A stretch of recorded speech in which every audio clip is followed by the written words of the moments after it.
प्यारे दोस्तों, सादर अभिवादन। मैं हूं महेश कुमार वैद्य और आप देख रहे हैं एनजेपी हरियाणा। दोस्तों, 2-3 दिन से कुछ साथी व्हाट्सएप पर संदेश भेजकर हमारी खबरों पर कमेंट्स करके ये पूछ रहे थे कि वैद्य जी, आरआरटीएस का क्या अपडेट है, ये जरा बताइए हमको। कई दिन हो गए इस बारे में जानकारी आई हुई है। इसी संदर्भ में जानकारी लेने के लिए जब हमने एनसीईआरटी से जुड़े एक वरिष्ठ अधिकारी के पास फोन किया तो उन्होंने कहा कि यह तो खबर छपी हुई है, केंद्रीय कैबिनेट ने आरआरटीएस के प्रपोजल को स्वीकृत कर लिया है, उस पर अपनी स्वीकृति की मोहर लगा दी है और अब यह मामला वित्तीय कमेटी के पास जाएगा और अगले 1 सप्ताह में वित्तीय कमेटी भी इसको मंजूरी दे देगी। उन्होंने साथ ही हमें दैनिक जागरण के दिल्ली संस्करण की एक कटिंग भी भेज दी। आप अपनी स्क्रीन पर देख सकते हैं, पूरी डिटेल उसमें दी हुई थी। अधिकारी ने भी नाम न छापने की शर्त पर हमें विस्तार से पूरी जानकारी दी। उन्होंने कहा कि हमारे केंद्रीय मंत्री मनोहर लाल जी सब कुछ कह चुके हैं और उनकी पूरी बातें सामने आ चुकी है। आरआरटीएस के दिल्ली अलवर कॉरिडोर के भाग 1 यानी सेक्शन 1 यानी प्रथम चरण का जो कॉरिडोर बनना है दिल्ली सराय कालेखा से गुरुग्राम रेवाड़ी के रास्ते बावल तक, उस कॉरिडोर पर केंद्रीय कैबिनेट की मोहर लग चुकी है। दोस्तों, केंद्रीय कैबिनेट की बैठक 2 दिन पहले हुई थी।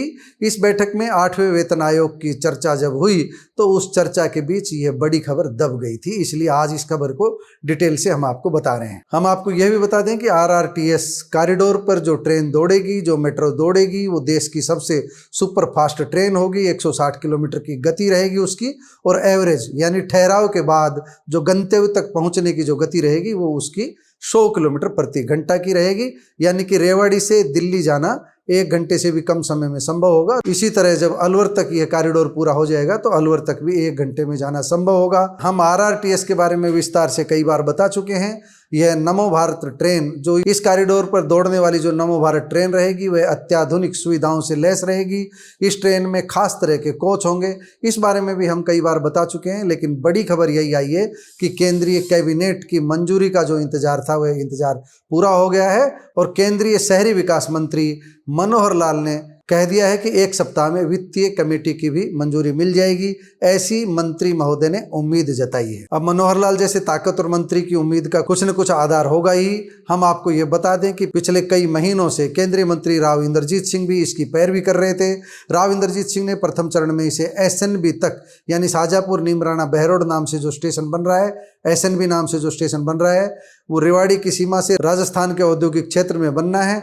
वहां तक इसे प्रथम चरण में ले जाने की पैरवी की थी ताकि रेवाड़ी से जो लोग जाते हैं शाजापुर, बहरोड, नीमराना की तरफ, औद्योगिक क्षेत्रों की तरफ, उन्हें भी इसकी सुविधा मिल जाए।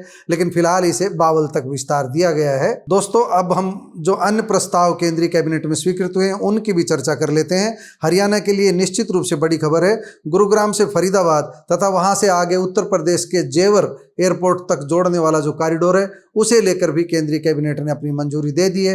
ये बहुत बड़ी खबर है। जो इससे जो कनेक्टिविटी बनने वाली है उससे लोगों को बहुत बड़ी राहत मिलने वाली है।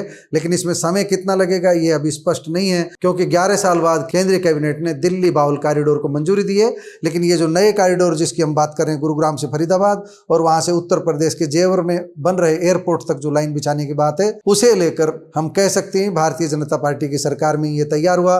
मनोहर लाल ने जब से शहरी विकास मंत्रालय की कुर्सी संभाली उनके कार्यकाल में ये प्रस्ताव तैयार हुआ और उम्मीद है कि इस प्रस्ताव को जल्दी पंख लगेंगे, जल्दी पूरा किया जाएगा। जहां तक गुरुग्राम सिटी के अंदर मेट्रो के विस्तार की बात है तो हम आपको बता दें विस्तार पर भी काम शुरू हो चुका है। एक नई योजना की सूचना भी आ रही है। दिल्ली को गुरुग्राम से 2 अन्य स्थानों से भी जोड़ने की योजना है। सबसे अंत में गुरुग्राम रेलवे स्टेशन से भौंडसी तक भी मेट्रो रूट बनाने का प्लान तैयार किया गया है। इसी तरह फरीदाबाद के राजा नाहर सिंह स्टेशन से भी मेट्रो का विस्तार करके उसे पलवल बस स्टैंड तक बढ़ाया जाएगा, जिसके बाद पलवल भी मेट्रो के नक्शे पर आ जाएगा। फिलहाल हम बता रहे हैं कि केंद्रीय कैबिनेट ने जिन 2 प्रस्तावों को मंजूरी दी है, जो प्रस्ताव वित्तीय कमेटी के पास जाएंगे, उनमें एक प्रस्ताव है दिल्ली से गुरुग्राम व रेवाड़ी के रास्ते बावल तक दौड़ने वाली नमो भारत ट्रेन, आरआरटीएस ट्रैक पर दौड़ने वाली नमो भारत ट्रेन। ये बहुत बड़ी खबर है गुड़गांव के लोगों के लिए, रेवाड़ी के लोगों के लिए, शाजापुर नीमराना बहरोड के लोगों के लिए,